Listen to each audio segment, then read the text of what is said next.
Mesdames, Messieurs, vous êtes sur Reflet d'Afrique Télévision et c'est un plaisir de vous retrouver. Bienvenue au point de l'économie de ce jour.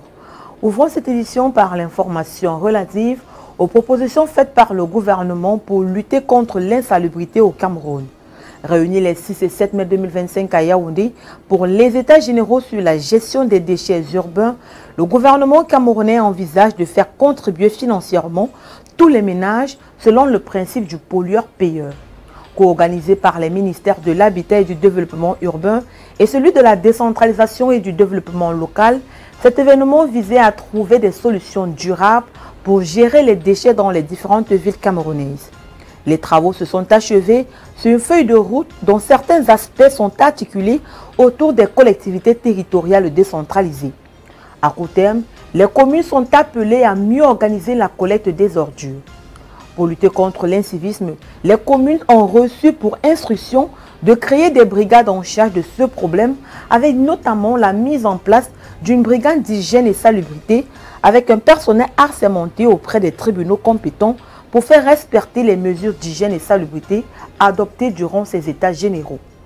Au-delà des brigades d'hygiène et de salubrité, les travaux de Yaoundé ont décidé de l'institution de la pénalisation des faits d'incivisme liés à l'insalubrité. Pour Célestine Ketcha-Cortez, ministre de l'Habitat et du Développement urbain, il faudrait diversifier les sources de financement au-delà des subventions directes de l'État, des droits d'assises qui existent ou encore des projets soutenus par des bailleurs de fonds internationaux. Pour le membre du gouvernement, si des familles qui n'ont pas d'argent réussissent à payer les factures d'électricité, d'eau, d'internet, il va sans dire qu'elles devraient également payer le prix du service des ordures dont elles sont productrices. Il convient cependant de noter que cette proposition sur une éventuelle charge supplémentaire aux ménages est faite dans un contexte marqué par l'inflation et les difficultés d'accès à l'eau potable, à Internet et les perturbations d'énergie électrique malgré le paiement des factures mensuelles. Parlons à présent de la filière café de l'Ouganda pour dire que les exportations devrait, selon les prévisions de l'Union nationale des entreprises agricoles et des exploitations agricoles de café en abrégé NUCAFé, s'établir à 8 millions de sacs, soit 480 000 tonnes d'ici la fin de l'année caféière 2024-2025 qui s'achèvera en septembre 2025. Des prévisions qui seraient en hausse de 27% par rapport à l'année précédente et signeraient un niveau record dans l'histoire de la filière.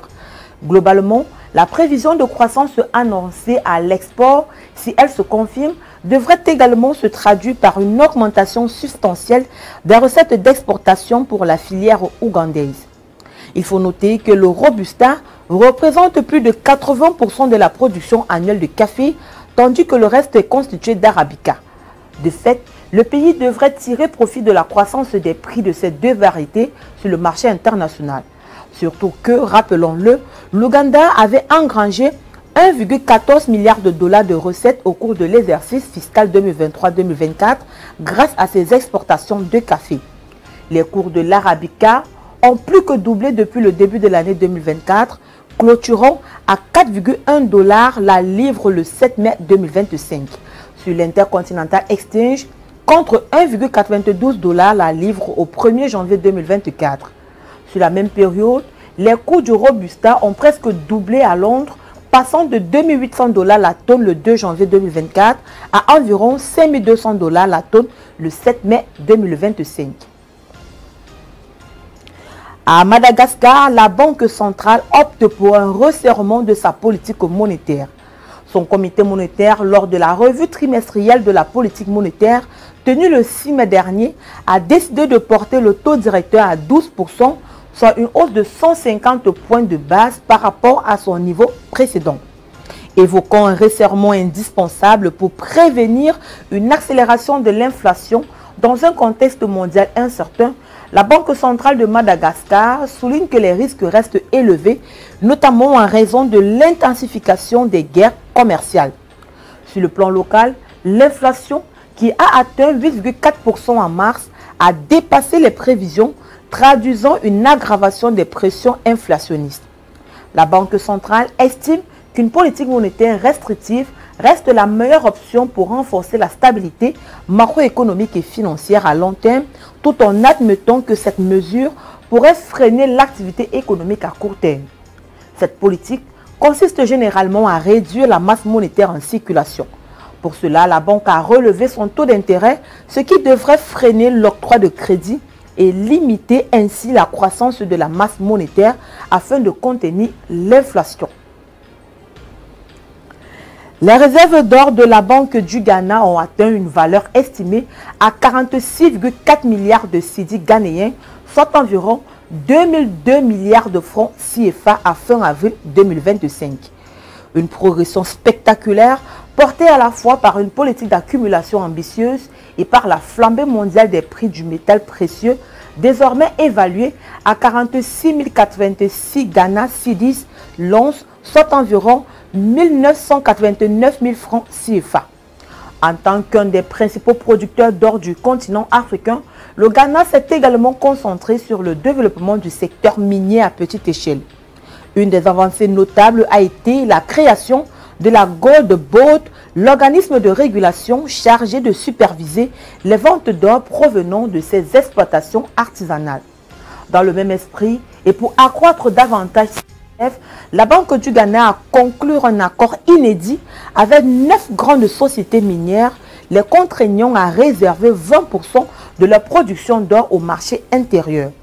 Cette mesure résulte de longues négociations avec des entreprises qui, jusque-là, n'étaient pas couvertes par le programme national d'achat d'or de la Banque centrale.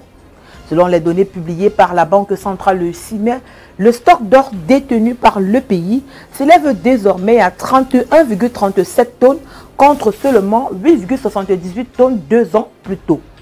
Selon le rapport officiel de la Banque centrale, cette politique s'inscrit dans la stratégie nationale visant à accroître la résilience économique du pays face à l'instabilité financière mondiale. L'accumulation du métal précieux s'inscrit dans le programme Or compte réserve mis en œuvre par la Banque du Ghana pour diversifier ses avoirs, stabiliser le cédis, réduire la dépendance au dollar américain et renforcer les réserves de change et l'autonomie budgétaire du pays. Mesdames, Messieurs, c'est ici que se referme cette édition du Point de l'économie. Merci d'avoir été des nôtres. Les programmes se poursuivent sur Fait d'Afrique Télévision.